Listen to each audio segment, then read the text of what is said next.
Okay, Right. we're now recording. Fantastic. Hello, Right. hello, Steve. Hello. Hello, Joe. Yeah, nice to see Hello, you. Adam. Nice to see you, Roger. How are you? I'm good. Yes, Yeah. and you? You're looking. Yeah, I'm pretty good, being productive, recording lots at the moment.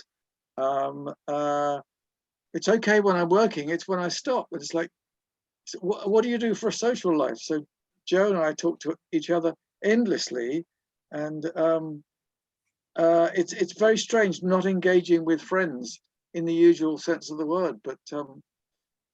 But this is exactly what we're doing. We're having a virtual get together as opposed to normally sitting down over a meal or a drink with other friends. So Yes, nice to hook up anyway.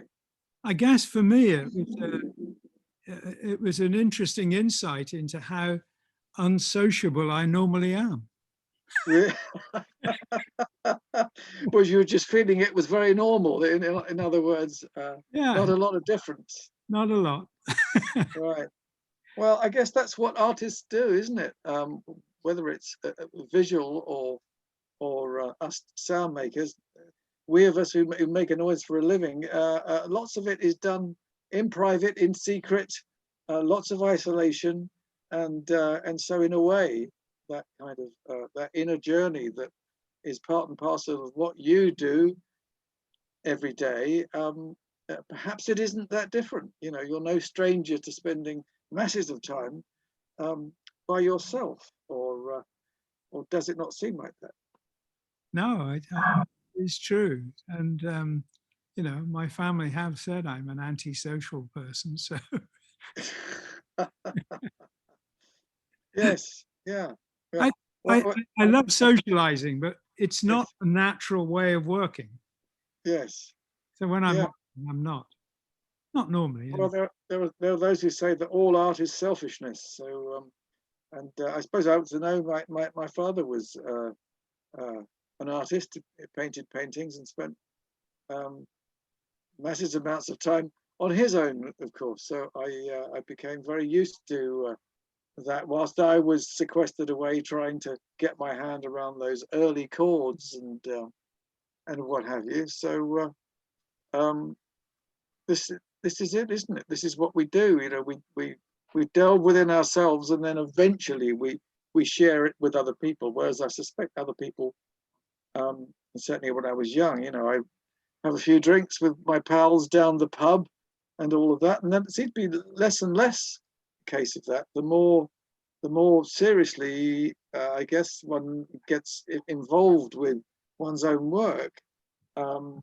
less and less time is spent talking nonsense into the night with pals, which a, is a thing that I've lost. You know, that off to the pub and get more and more stupid into the night, but more and more bonded and you know, wedded to the people that you were sharing that moment with.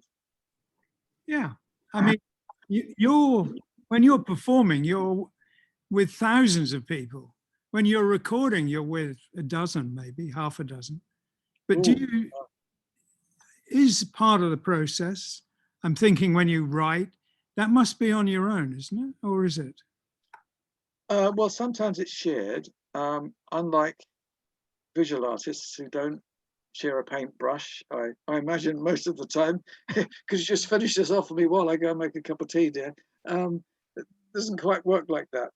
I have worked in larger groups. If you're doing a live album, there are a number of people in the team. There might be anything between 10 and 20 people involved with, you know, a larger production.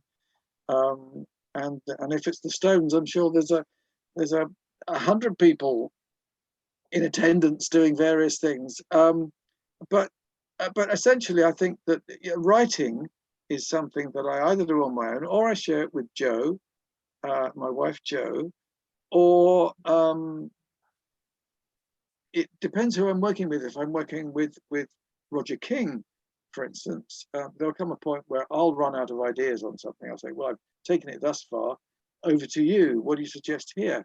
And so that becomes a shared thing, at least between three people. And if a soloist comes in and does something, and if they've contributed like um, Rob Townsend, for instance, recently, he did something which was so transformative to the piece. I said, well, why don't you and Roger record and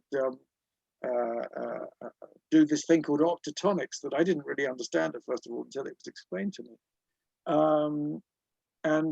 There's no separation between the performance and writing. It falls into the category of jazz. Who writes jazz? That's the thing. You know, it's a responsive form. It's instinctive to those who've got the incredible technique to be able to pull it off. And I envy people who can improvise to that degree. I tend to be a bit of a sort of, if I'm improvising, I think of myself as a bit of a blueser, really.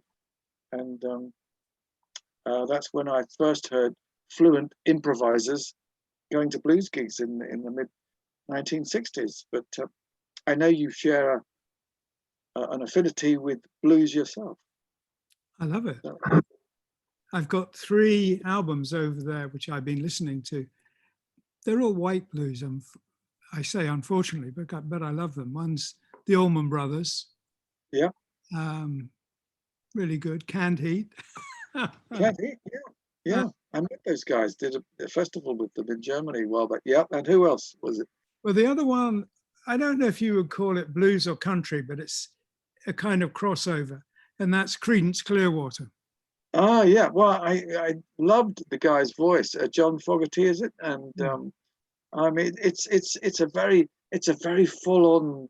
It's pure Americana. He always manages to sound like a sort of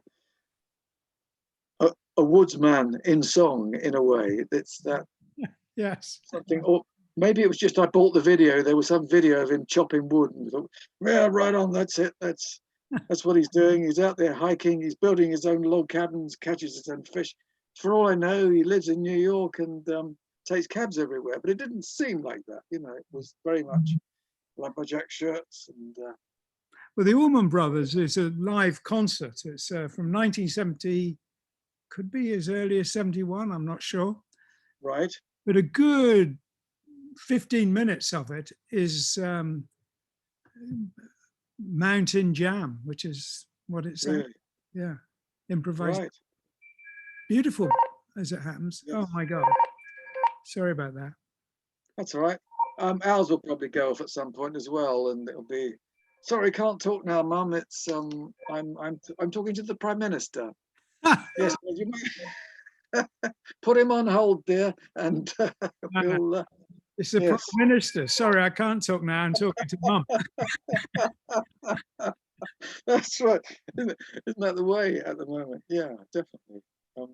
I tried calling Mum earlier. In fact, she'll probably call back in the middle of all this. Anyway, I know that we were talking about as we have conversations sometimes when we're on Cruise to the Edge, and when we talk about ideas, either visual or musical, the idea of the East cropped up, and I remember saying to you, I thought that there was quite a bit of influence of the East in your work, because I know you've mentioned it to me quite a lot.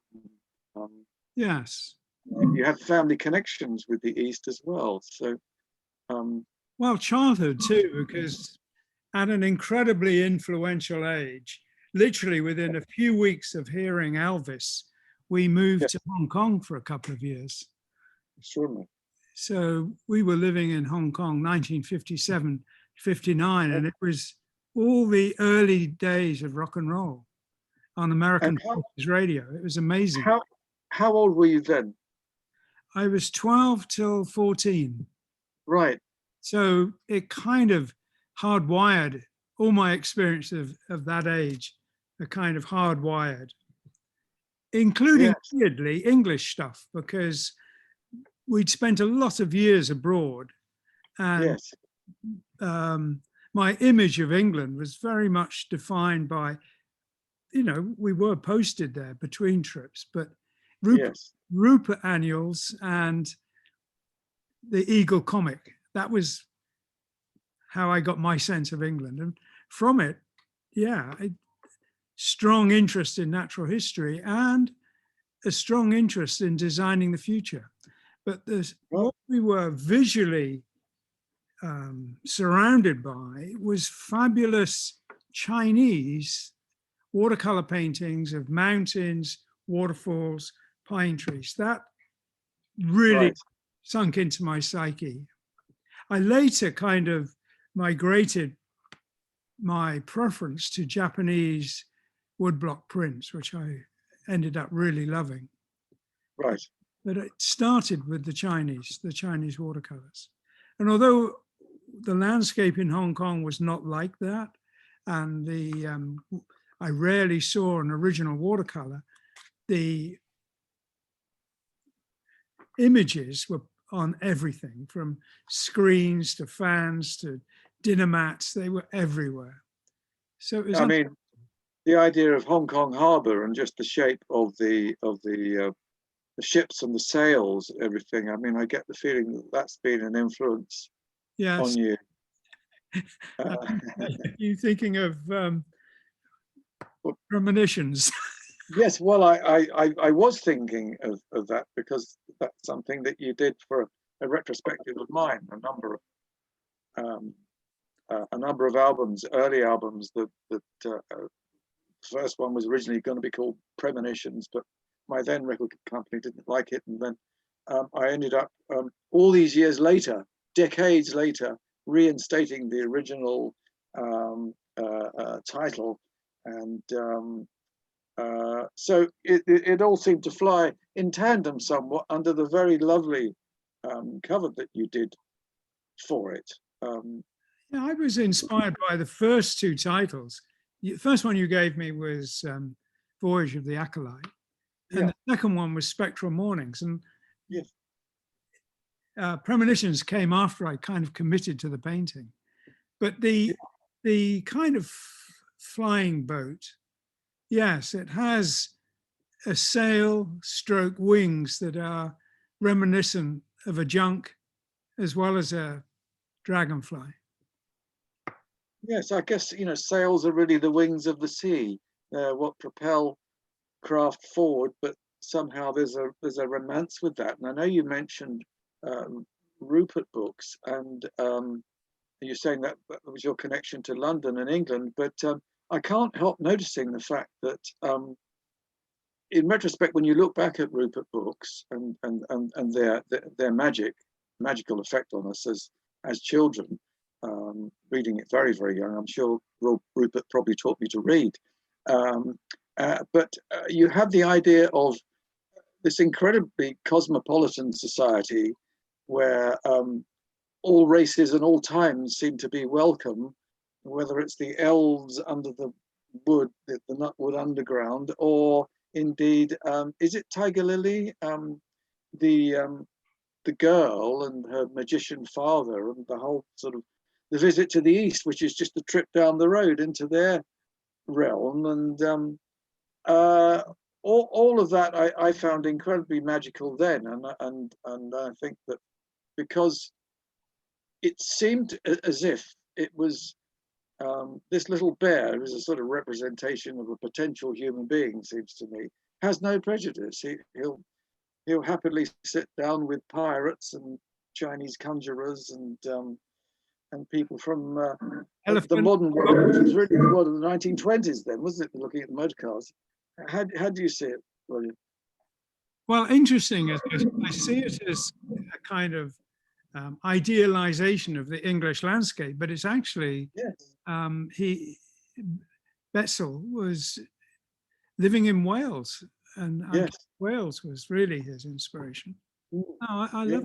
I love the exotic fantasy of it and the incredible down-to-earth nature of it. Yes.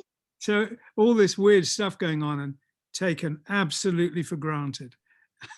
Yes. Yeah. And what was the other one? Eagle Comics you mentioned. Yeah. Dan Dare and all of that. Yeah, that was what got me interested in designing the future. Yeah. Yes. Yeah. The Mekong, the strange looking green, sort of mischievous, or was he a malevolent presiding kind of Was he a cosmic deity, or was he like a Superman villain? Was he Lex Luthor meets Brainiac meets? It was a weird kind of fantasy archetype, wasn't he? He was all brain with little tiny arms and legs. That's it. Yes, he was all brain. That's it. Yeah. Yes. And a floating Vesper. It's a very strange thing, but I remember when I was seeing King Crimson live for the first time, and seeing Robert Fripp on stage at the time when he was sitting down, who had this huge afro when he was young, and it was watching the band, thinking I am watching this extraordinary extraterrestrial intelligence, as far as I'm concerned, and it reminded me in a way of the Megon at one point. You know, it was just it wasn't moving, and yet everything was going on around it, and it was very unusual. And my love of King Crimson, of course, is very well known, and I think it was a kind of quantum leap in a way in terms of what I prefer to think of now as inclusive music. In other words, jazz, blues, classical, epic, pastoral, all of those elements within this very broad-based, can I use the word canvas that they painted on? Yeah. Because I do. I particularly like the recent lineup with 3 drums. I thought that was 3 drummers. That was incredibly in your face. Great. I love it. It's very interesting. I mean, having seen drum schools in South America where you have upwards of 10 drummers all working at once, it's probably quite unusual for the English to see that, whereas I have encountered hordes of these guys thundering up the avenue in carnival time, and just the sound of that, even if it's not amplified, doesn't need to be, because God, the sound of that is extraordinary. It's terrifying in a way, and hugely loud, and so in a way I can see the idea of expanding that, and I love expanded rock, and I think Rock Shoulder should be able to expand to encompass all these other forms, and any number of people on stage, including an orchestra from time to time, which I've been privileged enough to be able to do, particularly in recent years. I love the enlargement of it, I must admit. You know, little combos can sound great. Sorry.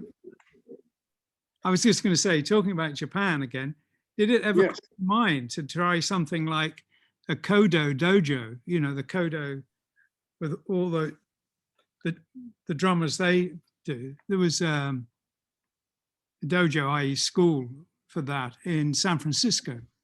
Yeah. To perform in the Japan Center. And I used to watch them there. I used to think, this is amazing stuff. Yes. Very, very interesting, all of that, you know, the influence of the East, the 5-note scales, the pentatonic stuff, either in a major or a minor. Years ago, I tried to buy a koto initially in San Francisco, and no one knew what I was talking about in that very same place. Koto, never heard of it. What are you talking about? And I ended up buying one in London, a Cantonese koto, they said this is, and it turns out later that it was possibly a Vietnamese-based thing. But all these descriptions, the Oriental harp, the Chinese harp, the Vietnamese zither, they are all of one family, basically.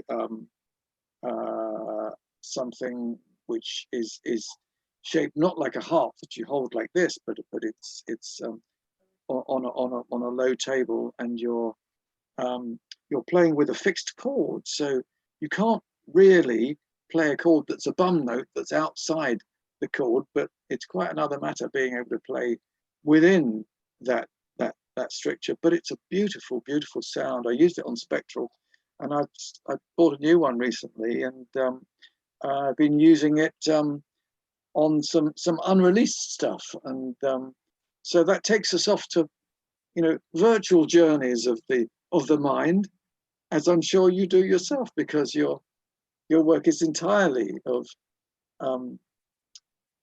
It makes me think of other places, other planets, other places, changed perspectives, places where the gravity is different, or there is no gravity, the floating structures. I'm painting here and now. Just what do you do? What are you doing at the moment? Sorry? What are you doing at the moment? Is it like that? In the way of painting? Yeah. Yeah, I guess, yes. Whether I'm designing architecture or painting landscapes. Yeah. I don't really think I'm doing alien worlds. I think I'm doing reconfigured our world, not in the past and not in the future, but now. How we should be doing it, how we should be treating it. Yes. Well, you are involved with designing actual places, aren't you? Yes. I know you were telling me about that. So, done a lot more designing than building. right. Well, but I guess it's a bit like I think yes, I've done a lot more music that's films for the ear rather than music for films. But doesn't mean to say we won't at some point. No, indeed. We're actually, one of the things we were doing currently, I shouldn't say we are doing right now, is I did a prototype house back in the 90s, and it's been stored on an industrial estate for a couple of decades, and it's in bad need of renovation and care and attention. And we're planning to bring it back to the barn to restore it and renovate it before exhibiting it again. So that was supposed to be happening now, but we've had one or two hiccups. For example, a badger and family have moved into the site we originally had in mind for it. So we've had to rethink where it's going, but that's okay. I'm glad we did, actually, because it's a better place. Yeah. And we have a couple of real projects that are struggling through the COVID situation. I think they'll probably survive and it'll happen. But things are happening slower. That's I know. I mean, it's like live work seems to be a sort of distant dream at the moment. Officially, of course, we get back to doing stuff next year, post-vaccine. But I don't want to join the rest of the horde saying, yes, I'll be back to normal very soon. Meanwhile, the nice thing is, perhaps, as we're both virtually self-employed, the nice thing is that what isn't dependent on having to clock in 9 to 5, I can pick up the guitar any time as your easel. You are the master of your own destiny, so to speak, of the imagination on the canvas. And although I know at times I suspect, if it's the same as it is for me, sometimes the guitar will be sitting in the corner and it will be challenging me, and it will be yes, I really ought to be doing that, and I should be making my calluses tougher all the time. And damn it, I will. I'm going to pick it up, but it sits there and challenges me at times. And I think it's hard to look at it and say, back in your corner, it's gone 5 o'clock. That doesn't happen. That doesn't happen. No, I mean, and great ideas will come along, or they seem to be really important, great ideas, during that hour of poetry, just when other people are going to bed, and you think, I've got an idea, I'm going to get up, either play it or I'm going to write it down. I've got to honor it when the muse alights, when and you she dares speaking to me. And you do? Yes. I do, yes. I mean, I don't spend all night doing it. I mean, I know that J.S. Bach, the great father of music that was J.S. Bach, tended to work during the night. Now, I don't know how that's possible if you're getting more and more tired, but then I suspect I believe he had so many children that, just like old Mother Hubbard, it was only perhaps when they were all safely tucked up in bed that he'd get the peace and quiet to bash out some tunes on his harpsichord, perhaps. I don't know. It's we don't know what pressures people went through then, but I think that if the news are lights during the night, and I know many people who do. I mean, it was Richie Havens said he liked to work at night, so I think he was a night bird. That great singer. I do the opposite. I love mornings. Mornings, yeah. Well, for me, that's true. I get most ideas first thing in the morning. If I'm up early, nothing's really kicked in yet. No commitments. Yes, just before the phone calls start and the whatsits and things that have to be posted and all of that. It can be very precious that time first thing in the morning. Yeah, it can it's be still half a foot in dreamland, and the other part that's ready in harness, ready to go to it. And I don't mind that at all. I find it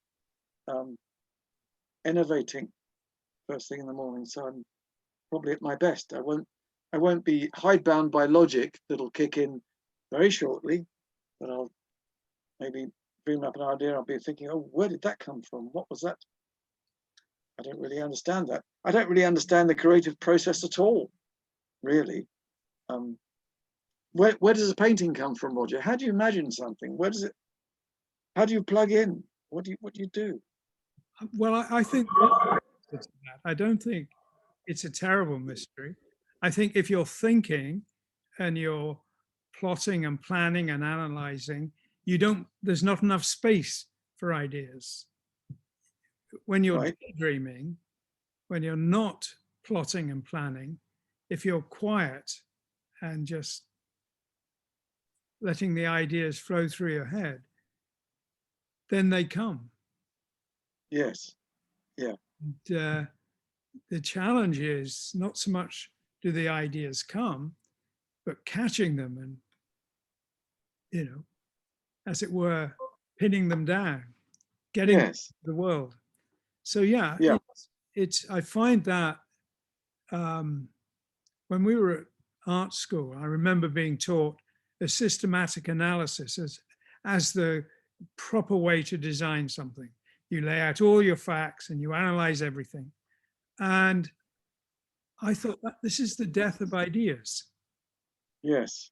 You get, Yeah. they want you to get, but you miss all the other wonderful possibilities.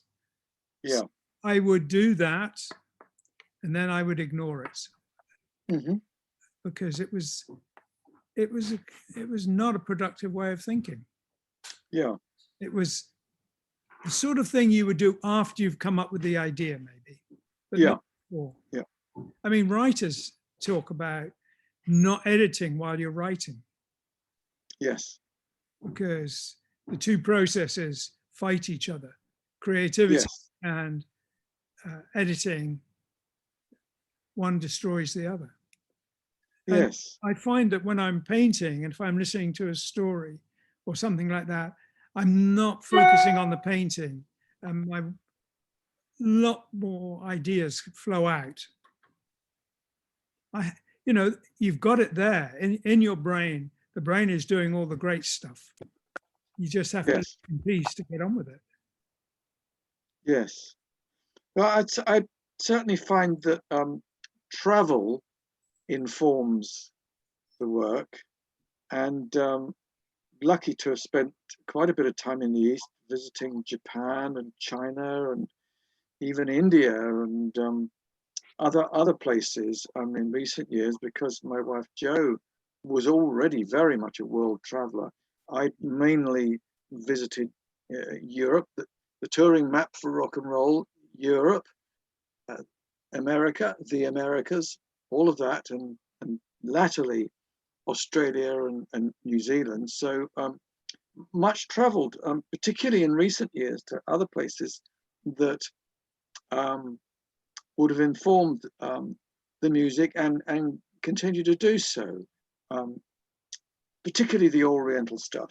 And visiting Kyoto for instance, and seeing a number of those very small places, the temples. And I remember Julian Colbeck, keyboard player, saying to me, there's not that much of it, you know, it's all actually quite small and a little bit like Disneyland, really. But then visiting with Jo, my wife, we went to the Fushimi Inari shrine, which is on the edge of Kyoto, and that's a whole mountain where you have a gateway of pillars, thousands of vermilion gates.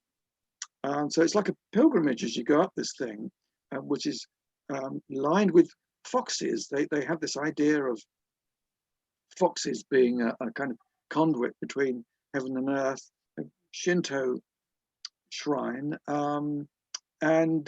As you go up through these vermilion gates, as they call it, they're all pillars. They go on for ages and ages, and it takes about 2 hours to climb to the very top and then down the other side. But you do feel transformed by it, because I remember Jo had a foot injury, and I was very worried that she wouldn't make it down the other side, having ascended it. I was very worried about that. But she said, actually, I feel so up and transformed and uplifted with this. I'm not feeling the problem coming down. So luckily, something kicked in. Would it be the noradrenalines or the inspiration? And so much inspiring stuff from Japan. I know you were talking about the deer that visit that temple that you... In Nara. Yes. It's amazing, because they come off the mountain in the morning and they're bullying tourists to make them give them biscuits. Yeah, that's fantastic, isn't it? It's wonderful. Amazing. Yes. And there are other things that Japan have to offer. If I was on the Japanese tourist board here, I'd be singing the same praises of the same places, like Kamakura, where they have the giant Buddha, which you can climb inside, and it's absolutely lovely. A Buddhist temple. There's a garden on a hillside beside the sea that is a shrine to children who've died young. But there's this extraordinary peace about the place, and there's a cave there, and it's absolutely lovely. So there's so much. They have a fabulously developed aesthetic sensibility, don't they? Yes, yeah, it's beautiful, absolutely lovely. So I love that, and I love what I've read of Oriental poetry. It's so restful and seems to be minimalism, perhaps before the word was invented. The idea of just the 2-line stanzas of haiku and maybe just a brush stroke or two of something, and it's absolutely lovely. The idea of the journey implied with so little, but isn't that lovely? It doesn't take you very long to absorb that in the midst of a busy world. And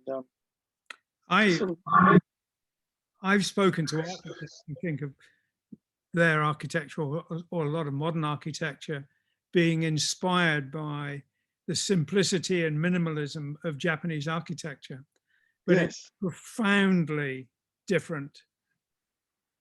Japanese architecture embodies something called wabi-sabi, which is the beauty of decay. I'm probably not translating it right, but it's that idea that something, when it's brand new, is not at its peak of perfection. Right.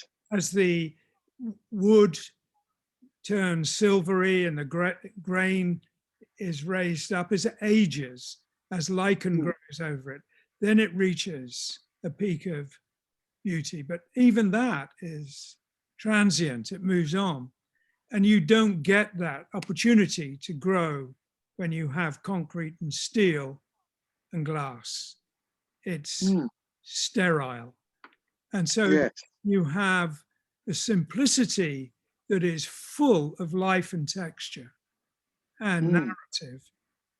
You can't compare that to something that is so bland and so sterile. Yes. It's just worlds apart. So, yes. I that, love the aesthetic of it. I also love the incredible gentleness of the fantasies of Miyazaki. I remember you and Joe watched his animations, didn't you? yeah, that's right. Yes, My yes, Neighbor Totoro. I just love yes, that film. yes. Beautiful stuff. Extraordinary. Yeah. I Um, what's sorry, that? Sorry? I was going to say I discovered him when Freya was watching Disney Your Out. daughter. Yes, Yes. and I thought, my God, this stuff is dreadful. And at about the same time, I started to discover Studio Ghibli and Miyazaki. Yes. And I thought, the perfect. There's yeah, there's that wonderful one called Spirited Away, which is the most strange, and it's a sort of depiction of a kind of ghostly fairground, and you never know what's going to happen. You don't know if the characters are good or No, bad or what. Sorry. no, you're right. You're right. Yeah, It's and in a way, it's a bit like a child, where you don't know if you know your precepts are not fully formed, and so you don't really know. You're trying to assess: is this friend or foe, good teacher, bad teacher, all of those things, and the characters in that. You don't know if they're helpers or hinderers, demons, angels, or what. And but it's very, very inventive, isn't it? it's fabulously dreamlike. Yes. I mean, you introduced us to that, and I gather it's a bit like the Japanese Disney, isn't it? That's if Oh, there's a if no, there's no, a it's unkind. Much better than Disney. much better than well, I'm you know. I'm trying to think of something else. Yes, as Coca-Cola is to drinks, so Ghibli is to champagne. Yeah, it's rich in ideas, it's bubbling over with ideas, and I gather there came a point where he retired, and I gather that was quite a big deal. Yeah, sad. Yeah. He retired, but he came back and made a couple more films. I think. Sorry, excuse me, dropping something and picking it up. Yeah, I first came across Japanese films from almost the opposite, the sort of very violent samurai movies.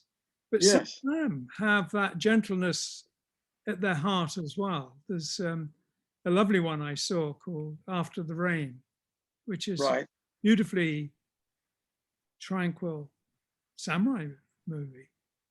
yes, And actually, I was thinking I should give you a list of a couple because it's a tradition there to finish the film or have the theme of the film to be drumming. yes, So the musical theme is drumming. And right, there's a Satucci, there's 70 Satucci movies or 80. They're almost endless. But one of them, I was very impressed with it because that drumming theme is picked up. There's a rainstorm, and there's characters passing through the paddy fields. And in the foreground, there's farmers working the paddy field. And they've got the drumming theme going with the tools that they're using in the field. And right, later on, the film is picked up again by carpenters rebuilding the village. And it's a constant thing. It's not just done, as it were, by musicians, but it's done by everybody, is yes, reinforcing that theme. And there's a number of movies that have a very wonderful drum element to it, especially at the end where folk drumming is a big deal, part of it. Am I right in thinking the film Onibaba the Whole had had that? I don't know if you're familiar with that one, but it was out in the 1960s, and a black and white film, but it had those sort of devil masks. It's a very strange story that I probably shouldn't talk about in case anyone decides to see that. But I seem to remember that it was very, very stark on just about every level, and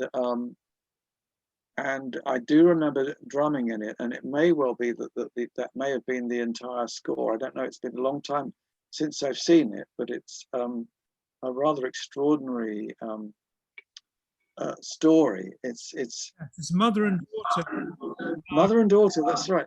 Yes, trapping samurai. that's right. Trapping samurai warriors, aren't they? Yes. And And taking the armor and selling it. that's right. Taking the armor. So, see, you're aware of the film. They were It's extraordinary. Sorry. they often had very violent stories, but incredibly beautifully filmed. Yes. Yes. Yeah. That was a Yeah. very spooky movie. Yeah. Very.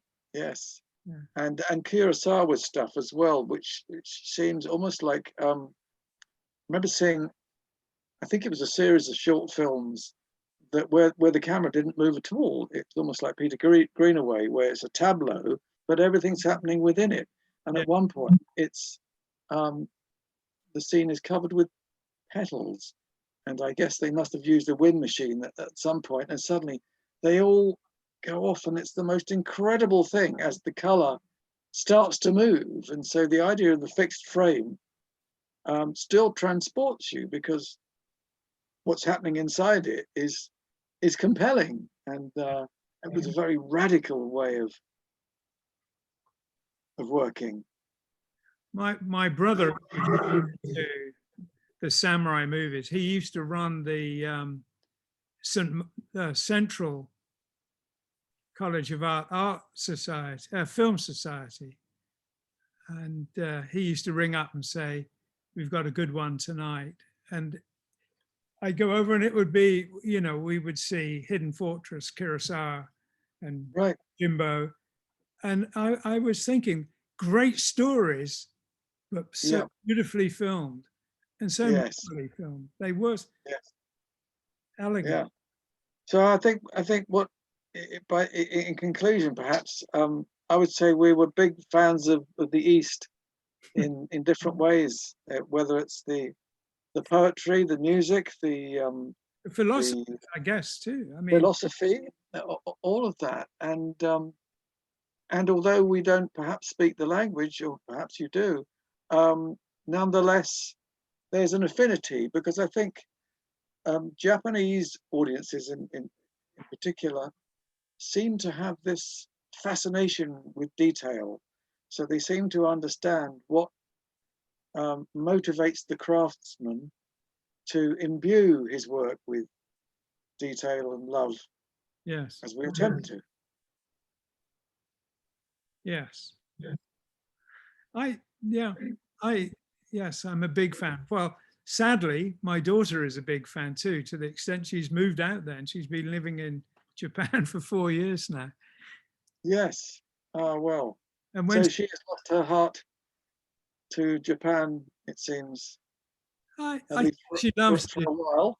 the aesthetics of it. She loves the politics, maybe less so, but the aesthetics, right? Fabulous. Yes.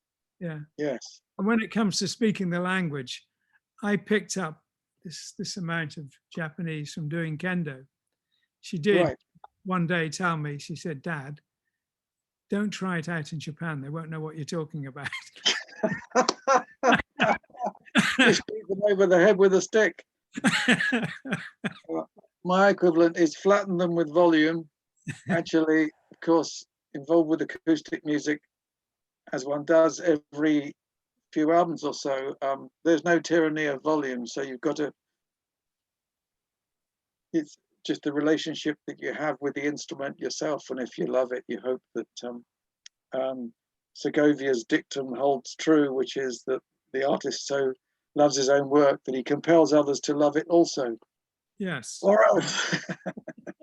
Well, there you go. I guess we ought to wind up, really, because I know we're both off to doing busy days work, and I'm about to make a noise again for a living, which I do in about 15 minutes when the other Roger in my life turns up, and that's Roger King. So, well, say hello, and I will. And ask hello. a copy of Here's Jojo, who's just looking at me, who ought to say hello to everyone. If not, hello and goodbye from my very lovely Jojo. There she is. There she is. There we are. Thank you, everyone, for joining us. fascinating chat. Yeah, Really enjoyed it's always hearing good. it. Brilliant. It's You always- guys are fantastic. It's always great to hook up. Yes. We'll catch up soon. We will. Okay. Love to all Love to and all. to everyone, Love. all the folks at home. Thanks, Joe, for arranging this. Oh, thank you for arranging this. Indeed. Thank you. That's It's right. great. Okay, Happy painting. I end it because I'm the host. So Okay. see you soon, both of you. Oh, great. See you soon. Absolutely. Absolutely. Great. Let us know when you've got it all together, and Yeah. then we'll all figure out how to put out the link and everything. Indeed. Yeah. Okay. Oh, be good All to the best, mate. chat soon. Ciao. You take That's care. right.